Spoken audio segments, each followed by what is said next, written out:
Le 6-9. Listen anywhere. Sur France Inter. Géopolitique, bonjour Gallagher Fenwick. Bonjour. Ce matin, Gallagher, vous vous interrogez sur l'impact que la reprise des hostilités entre le Hamas et l'armée israélienne peut avoir sur la région. Après avoir eu les yeux rivés sur le nord de la bande de Gaza pendant des semaines, le monde observe désormais le tiers sud de l'enclave. Une zone de quelques 120 km² dans laquelle des centaines de milliers de réfugiés sont venus s'entasser à la demande de l'État hébreu. Vendredi, de nouveaux tracts ont été lâchés près de l'une des deux grandes villes de cette portion du territoire. Un bout de papier qui exhorte les civils de partir. 60% des bâtiments dans le nord sont détruits selon l'ONU. Cette partie de l'enclave fait d'ailleurs toujours l'objet de bombardements intenses.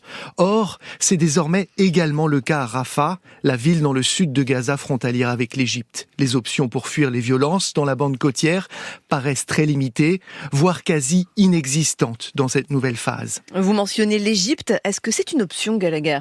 Pas pour l'instant. Près de 80% des habitants de l'enclave sont des réfugiés. Ce sont soit des personnes qui ont été chassées de leurs terres suite à la proclamation de l'État d'Israël en 1948, soit leurs descendants. Un nouvel exil est une perspective à laquelle nombre d'entre elles se refusent. À de multiples reprises, l'État égyptien fait connaître son opposition catégorique à ce scénario. Le Caire craint de vivre ce qu'ont déjà connu le Liban et la Syrie et la Jordanie. Ces pays voisins d'Israël abritent des millions de réfugiés palestiniens. Leur arrivée a été un facteur de déstabilisation économique et politique que le Caire ne souhaite pas s'infliger. Le président égyptien redoute que des membres du Hamas exfiltrés ne lancent de nouvelles attaques contre Israël depuis son territoire. L'accord de paix entre l'Égypte et Israël est dans la balance. C'est également le cas pour la Jordanie. Et en l'absence d'options pour fuir face à l'impuissance des pressions diplomatiques sur Israël, les civils gazaouis sont donc condamnés, Gallagher ?